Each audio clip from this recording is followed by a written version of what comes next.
What's up guys, welcome back after a long while. I feel like I say that every so often now.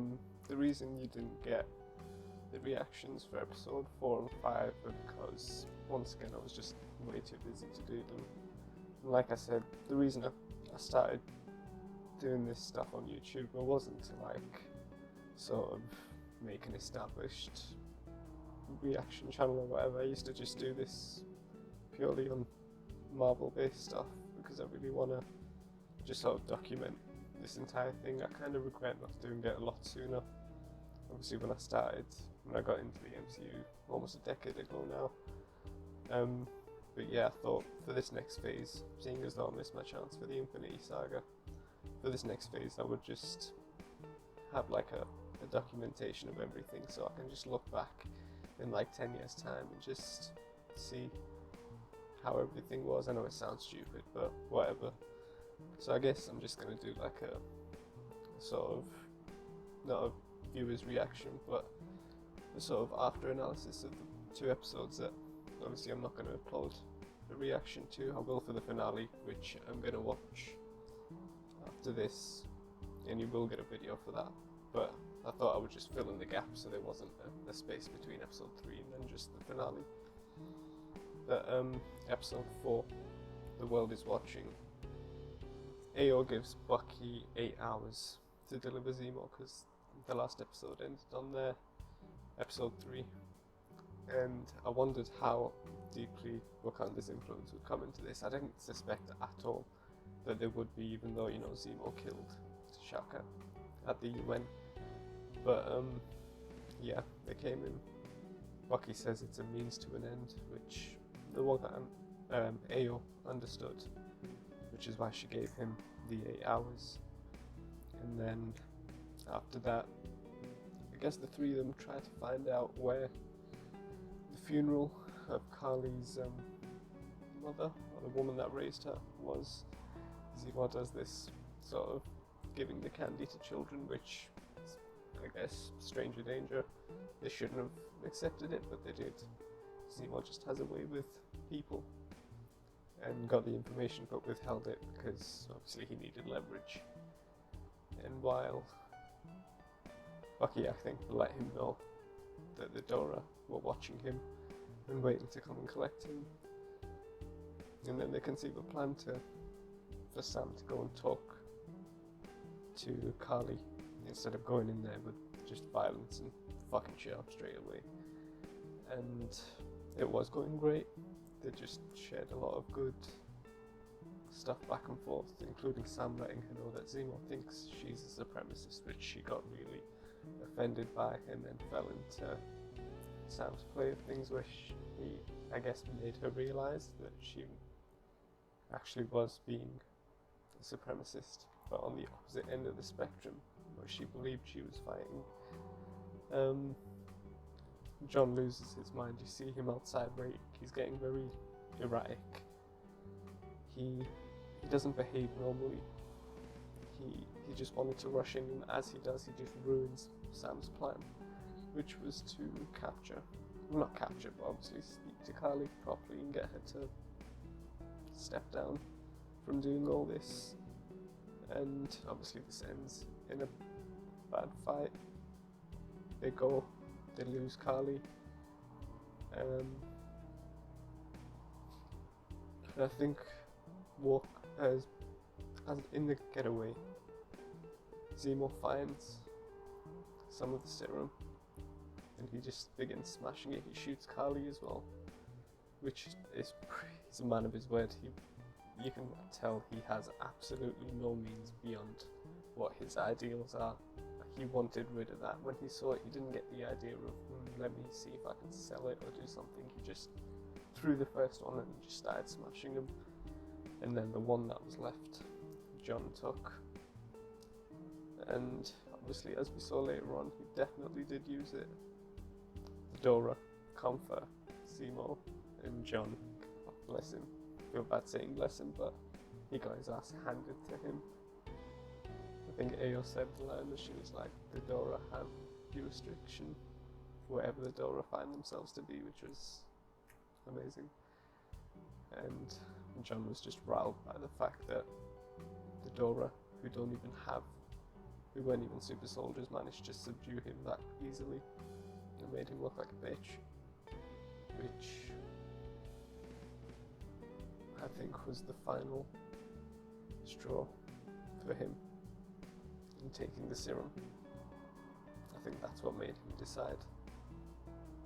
You think that man's been through war, he's been to Afghanistan, he's seen all that shit, but what made him lose it was getting his ass handed to him by the Dora, which, fair enough, I guess. They are, I think, the highest military or like fighting force on the planet who don't have superpowers. Like, I think they are the pinnacle of an elite squad. So John shouldn't feel too bad. Obviously he didn't know that, he just assumed he would be able to stop them, which he clearly failed to do. And then Hoskins. He got killed by Carly. He got captured first. And then he saved John from being killed, which was the Flag Smasher's plan. But then Carly punches him away and he hits a pillar from the back. And then it's just really bad to see his neck just snap down, and John just loses it, and he kills the guy who earlier in the episode said he actually admired Captain America. So from admiring Captain America to being killed by his shield, and the world was watching, everyone around saw him repeatedly smash that shield into him, and God, I just can't believe that actually happened. And then he just runs away. He just sort of, I don't know, I feel like he crossed into something he thought he could handle when he took the serum, but obviously he couldn't at all. He even had that conversation with Hoskins, which was a good conversation to have. I can see that he's not 100% evil. Like, anyone who was at that level of bad that most fans are painting John as, he would have just taken the serum straight away as soon as he got it, but he didn't. He spoke to his best friend about it, he raised good questions, and then he took it. And I think he got hit. He took it on the worst possible day.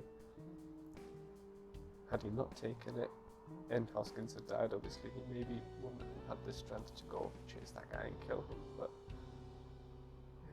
it happened on a bad day, and for that reason, I think you have to see the good side in John. You have to think, fucking hell, he lost everything, and that was episode 4.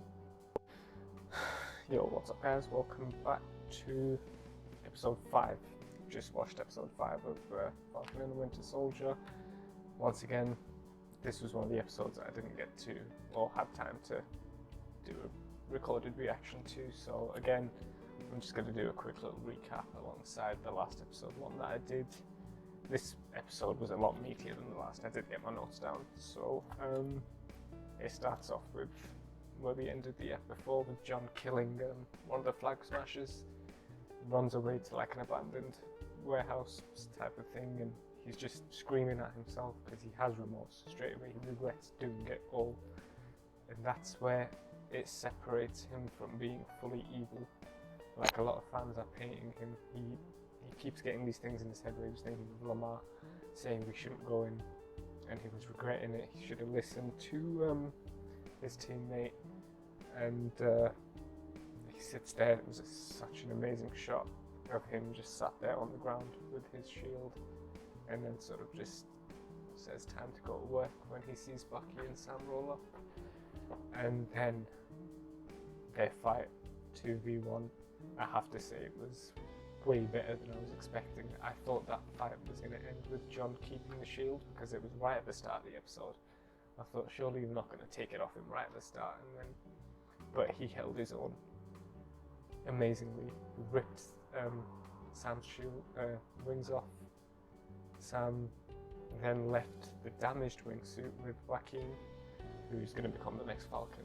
I actually did end up searching his name, and it turns out he was the next Falcon in the comics, which is amazing. He's probably going to fix those wings and keep them as his own, seeing as though Sam now has a package from the Wakandans. Bucky came and gave it to him. He called in a favor from the Wakandans to make Sam something.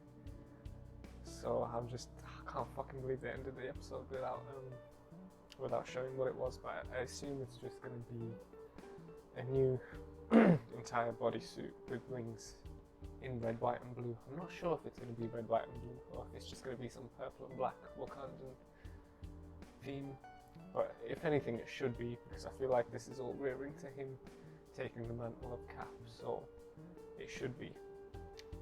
What else did we have? Let me go to the notes. Bucky and Zemo, they had a little resolve.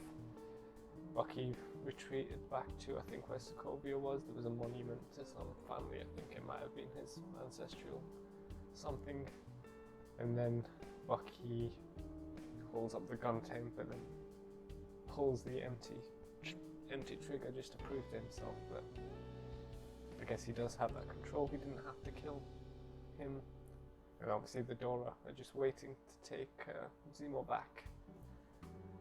And then that's where we see, they say they're taking him to the raft. Now, at the raft, there's also Abomination. Who else? Maybe Crossbones, Rumlow. And I know Ross is there. Ross is definitely going to build some team of his own. He's got the Dark Avengers there. He's got the foundation blocks to build his own team of villains from there. But I hope it's not too long until we see Zemo again. I really hope it's not. He's such an amazing character, isn't he? Especially the little subtle conversations he has, especially when he explained to Sam and Bucky just how far gone Carly was in her mindset, how far she'd been radicalized. According to him, the only way to stop Carly is to kill her now, because she is radicalized beyond salvation, according to him. Because to her, anyone with the serum is inherently on the path to supremacy, but seeing as though she has the serum herself, it's kind of hypocritical, as Zemo pointed out, and as Sam pointed out back to Carly last episode. But yeah, other than that, John got dishonorably discharged.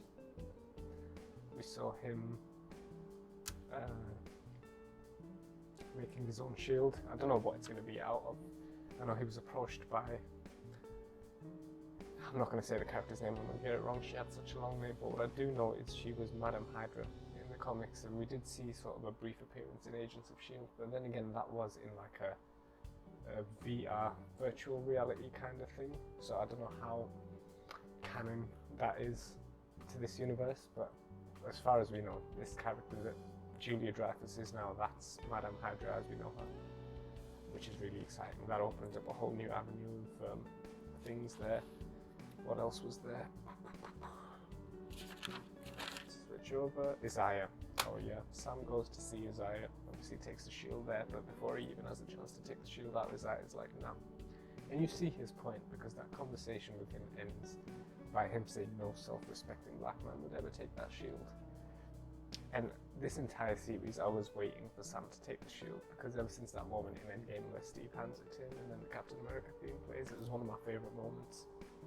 But as soon as Isaiah said no self-respecting black man would take it, like all of a sudden in my mind I was like, shit, do I really want Sam to be Captain America now, or do I want him to stay Falcon? But then his sister, Sam's sister, convinced him. Well, not convinced him, she asked him if he's going to let Isaiah get inside his head, but like Sam said, what would be the point of all this pain and sacrifice if he wasn't willing to stand and fight anyway? This definition of Captain America.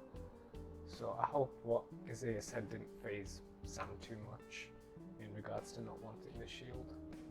And then obviously there was that training montage at the end with Sam and Bucky.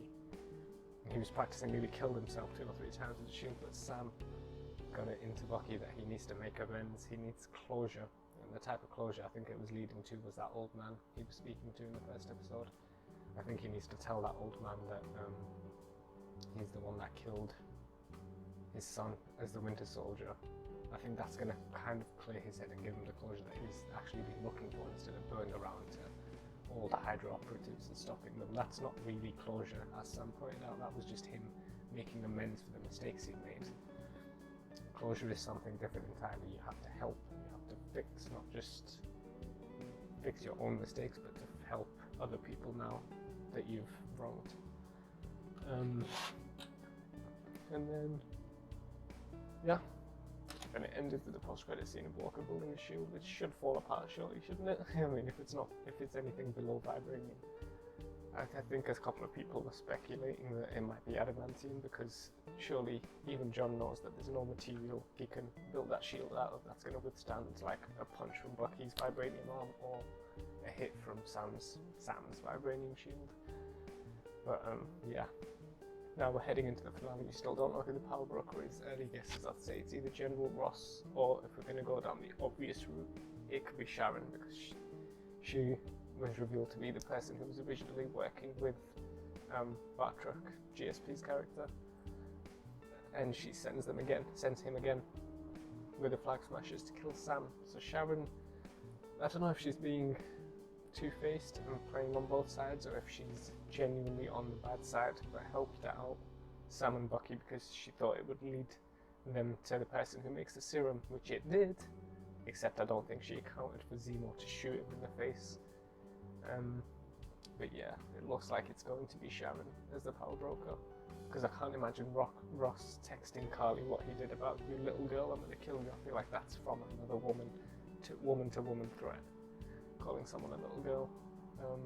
Yeah, so now I'm just really excited to see the showdown of this final episode. I hope it starts off with them showing what Sam got in that goddamn briefcase. And as soon as I've stopped recording this, I will begin watching episode 6, the finale. So I hope you guys, well, again, I apologize for the last 2 episodes which I couldn't upload as reactions, but this is why I thought I'd fill in the gaps for people who genuinely do like to watch along with my reactions. So yeah, I'll see you guys for the finale later on today, which I will upload, I promise. Yep, peace.